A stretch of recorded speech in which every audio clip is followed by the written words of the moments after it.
favorite sport's coming back, at least for a month. Foosball. At least for a month. That old football. Spring practice began on Sunday.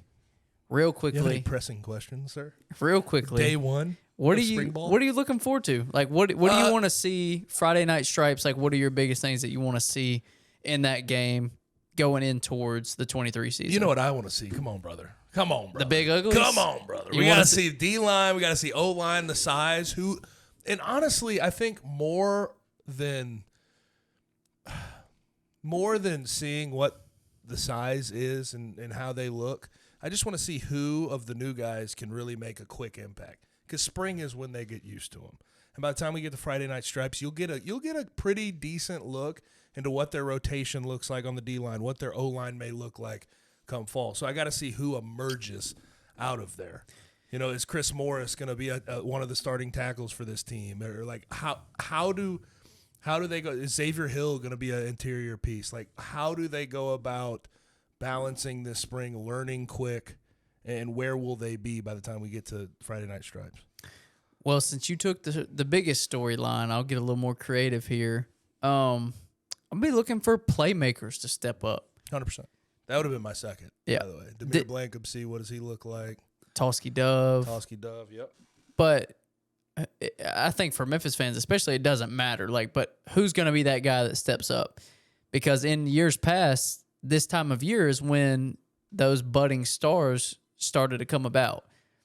I recall the spring is when Kenny Gainwell started to come into his own. Gabe Kuhn. It's when Gabe Kuhn became a grown man. And eventually turned into an all-conference offensive lineman. Hell I mean, yeah. This is what dreams are made of, man. Yes. It's when Tony Pollard started to break out at one point in his career. It's when, who else? Who am I missing here? It's when Calvin Austin started to come into his own. It's when Antonio Gibson started to get into a groove playing receiver. So this is a time of year. There's no pressure to an extent. There's no pressure of games. There's obviously pressure of performing on a daily basis, but there's no game pressure. There's no game planning pressure. It's just go out there and play ball and go earn a spot. See who your best players are. Yeah.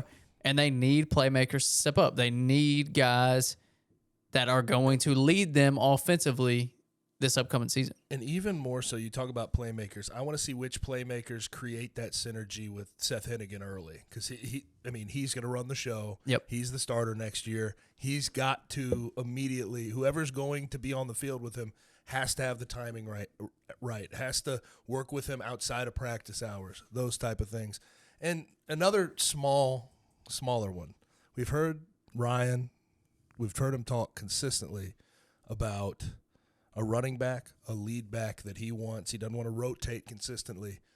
What does the backfield look like by the time we get to Friday Night Stripes? Who separates themselves there? I still think there will be three guys sharing carries, but I think one guy ultimately, Ryan wants to be taking 70% of those touches. They need a true RB1. They need an RB1, so he'll be looking for that. That's something they're going to try to get done this offseason, and we'll see who can do it. There's no lack of bodies back there. Nope. That's for sure.